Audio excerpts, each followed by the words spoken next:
Buongiorno e ben ritrovati con una nuova edizione del TG Flash di New Sicilia.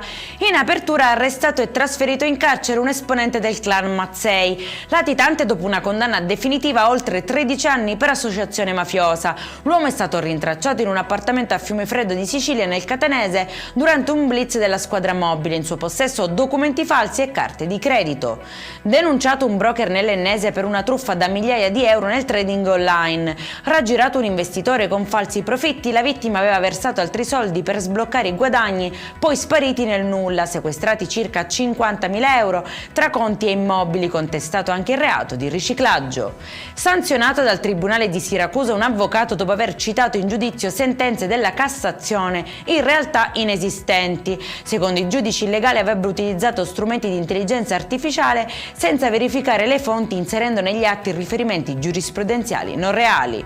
Arrestato un pusher a Palermo dopo aver tentato la fuga lanciando lo scooter contro un militare. L'uomo è stato bloccato in piazza Don Bosco dopo uno scambio di droga sotto osservazione. E in chiusura, rafforzare la presenza dei prodotti agroalimentari siciliani nei mercati europei e valorizzarne la qualità. È questo l'obiettivo del nuovo bando promozione dei prodotti di qualità, che mette a disposizione 7 milioni di euro a sostegno delle imprese del settore. Per questa edizione è tutto, prossimo appuntamento alle 19:30. Buona giornata.